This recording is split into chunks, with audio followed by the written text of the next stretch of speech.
Hey everyone, I am Nathaniel Rufflejance, and this is Prime News. So our first story of the day is actually a multi-part story because Nintendo had their financial fiscal report land last night, and well, things are very, very interesting because a lot of changes are coming at the very top of Nintendo. Tatsumi Kimishima, as an example, is stepping down as president of Nintendo on June 28th. He has been running the company since the death of Satoru Iwata. Now, he is 68 years old, and he always planned to make this position temporary, but it's still kind of sad to see the guy who led us into Switch so quickly leaving the company. Now, he is going to stay on as an advisor, kind of a small side role. He's not really going to have a full position at Nintendo anymore after June 28th, which is when they have the general election of the whole committee and everything, and the investors put their final votes in. But so far, every time Nintendo has essentially placed someone in a position, they've been voted into that position by the board. So there shouldn't really be any opposition to who he chose. And he chose Shintaro Furukawa. Now, I'm going to have to work on pronouncing that now that he's leading Nintendo. He's 46 years old and has been with Nintendo since 1994, mostly behind the scenes. Actually, one of the biggest calling cards for him is not just that he has a very strong relationship with the Pokemon Company, but he is currently the global leader of their marketing department. So he determines how things are foreseen with their marketing, and he's been doing that since the end of 2016. So essentially, all the marketing you've seen with Nintendo Switch, you have him to essentially thank for that. Now, there's some other things to note about this. He actually had his first statement after being appointed to the position, although he's technically not president until the 28th.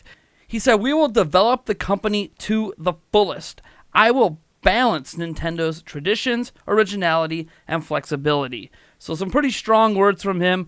We'll have to see what direction he takes Nintendo in. This isn't the only position changing at Nintendo. Shinya Takahashi is also being promoted from the head of Europe to Senior Managing Executive Officer, which is a member of the board. Technically, he is now becoming the third most powerful person at Nintendo.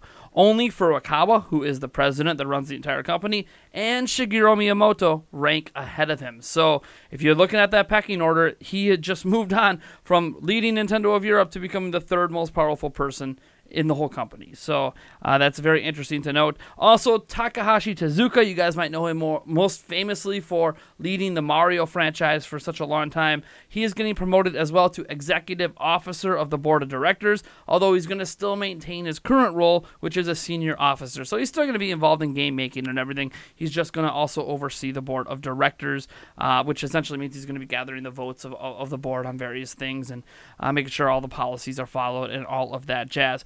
So before we move on to any other story, I just want to say that as sad as I am to see Tatsumi Kimishima step down because he's done a phenomenal job, he is at that age where you have to consider, that he wants to retire. And Shigeru Miyamoto is kind of entering that age as well, where we might have to start thinking of a future of Nintendo without Shigeru Miyamoto as well eventually. So we'll see. They have a new young person in charge, and this isn't even the youngest CEO Nintendo's had. In fact, the late Satoru Iwata was promoted to CEO and president. I don't think they really use the term CEO anymore, but CEO and president at age 42. So they're hoping that this works out long haul. He's been with Nintendo a long time. If it works out, this is going to be the president and the leader of Nintendo for years to come. And to understand some of his strengths, obviously he's very, very good at marketing, which is huge for Nintendo. And what's really nice for us out here in the West is he is completely fluent in English. So that means that Nintendo Directs, at E3, who knows, maybe he pops in there.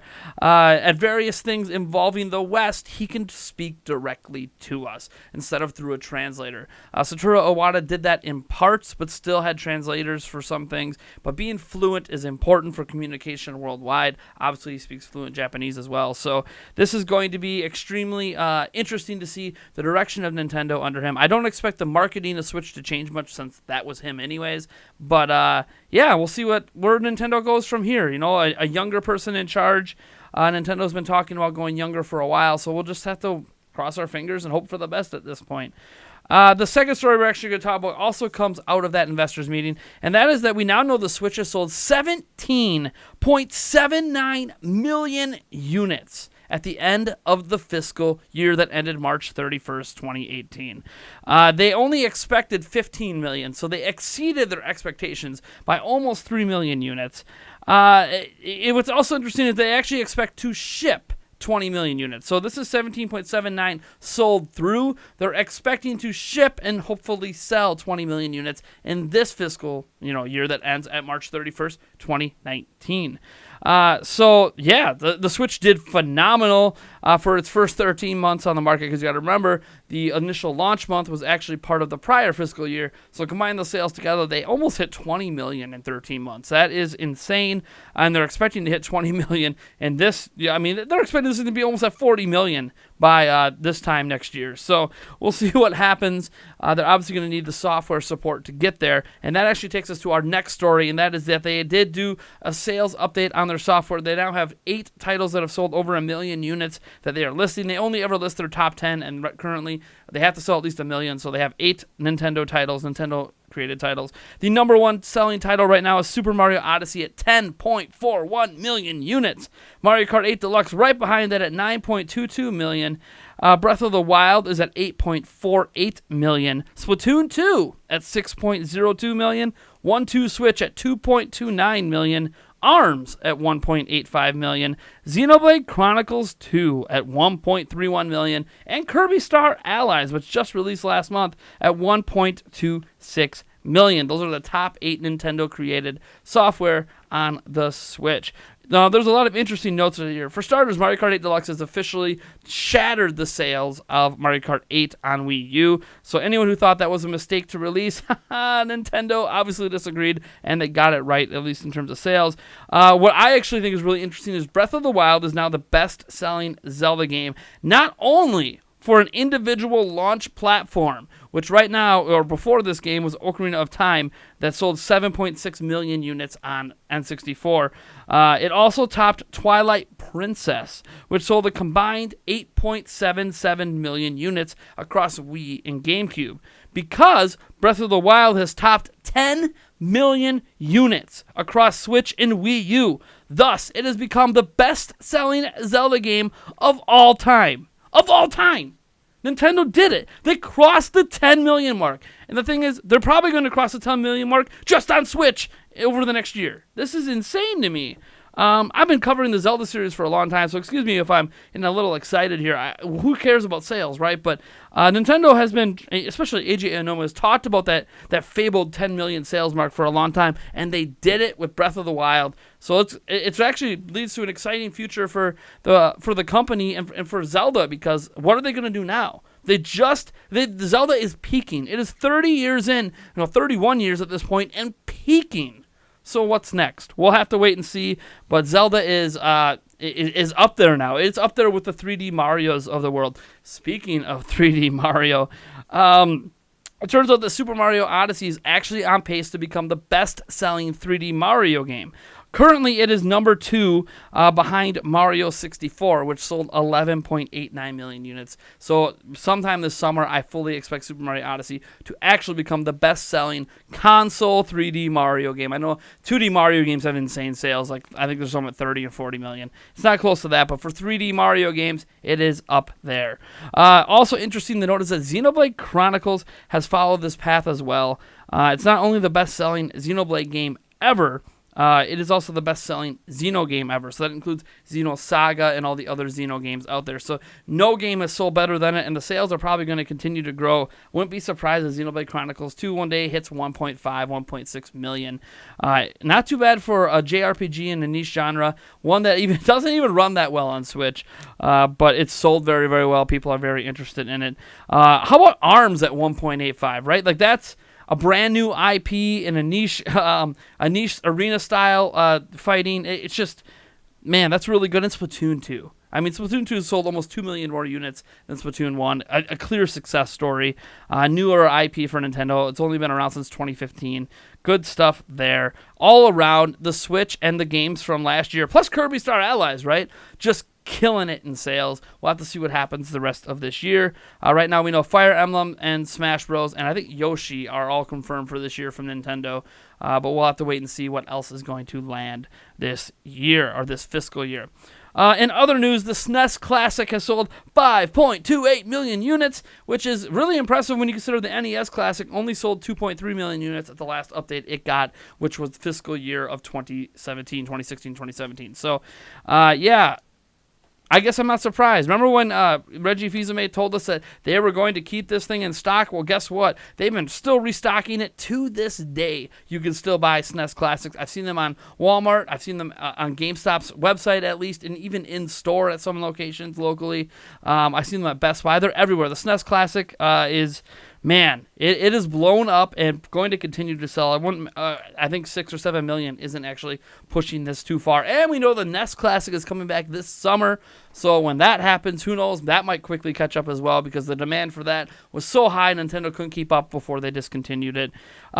This is also an interesting note for our final story, and this is that Fortnite is apparently coming to Switch. Now, this is a rumor. I actually don't know how much I believe this, but I want to bring it up because a lot of people seem to be talking about it, and I have a little update to the story. But right now, it's that both the Battle Royale and co-op story feature is supposed to be coming to Switch and be announced possibly at E3. This is according to a Twitter user known as Leaky Panda, who actually got a whole bunch of stuff correct with the March Direct, which is kind of where they have their clout from to say something like this. However, I do want to note that Go Nintendo, Kevin, who runs Go Nintendo, a well-respected news aggregate website for Nintendo news, did check with sources he has that are close to Nintendo of Europe and even close to the Fortnite developers, and they said they are unaware of any plans to announce the title for Switch anytime soon, and this includes E3. Now that it's possible those particular people aren't in the know, who knows, but it does kind of shed some doubt on this rumor. So I did want to bring that up because I don't see a lot of people talking about the fact that people that are contacting their sources aren't really confirming that this is a thing. In fact, they're making it more skeptical. So keep that salt, that grain of salt and everything with that, as after all, it is a rumor. Also, one story I actually forgot to write down that's really neat is we do know that Koei Tecmo has shipped, not necessarily sold, shipped over 1 million units of Fire Emblem Warriors. That obviously does not include digital. So for all we know, Fire Emblem Warriors might have topped 1 million units in terms of total sales. And if it hasn't yet, well, there's 1 million copies out in the wild that retailers have purchased from Nintendo. So from Nintendo's perspective, it's like they sold 1 million, because when you have that shipped number, they already got the money for those units.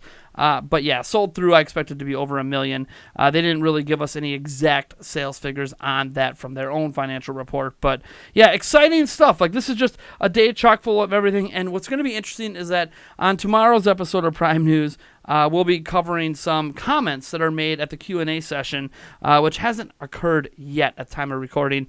And we should actually hear a lot from Nintendo's new president, Furukawa. So it'll be interesting to see what he has to say on the future of Nintendo, because I assume that Kimishima is going to kind of step aside and let him answer questions, because he's going to be the one leading Nintendo. And who knows, people are going to be asking about Pokemon. I'm sure they're going to be asking about a lot of different things.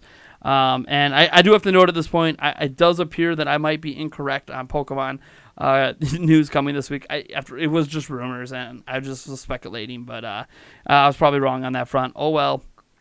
Things happen. Move on. It feels great to be back on Prime News. You guys let me know what you think about this video, about the quality of this video, and all that stuff. We are, for the first time ever, using our brand new camera that we were able to purchase because of your guys' generosity. It came out of our E3 budget. We got the Luminix G7. Fantastic camera. We're recording this one in 4K at 30 FPS. You guys let me know what you think about this in comparison to our prior videos. Anyways, folks, I'm Nathaniel Rufflegents from Nintendo Prime, and if you like this video, you know what to do. And if you dislike the video, hit that dislike button. Subscribe for more content, and my God, does it feel good to be back doing Prime News. I'll catch you guys in the next one.